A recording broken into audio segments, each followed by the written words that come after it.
Sasa ni ushauri kuhusu ndoa. Yaani aina mwanamke, nataka kutoa kitu kimoja ambacho ni lazima ujifunze. Ukikuta mwanamke anakulinganisha na wanaume wengine, huyo sio mwanamke. Yaani mara aseme ona wenzako, wanaume wenzako walivyo.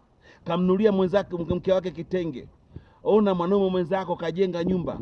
Ona mwanaume mwenzako anamiliki gari.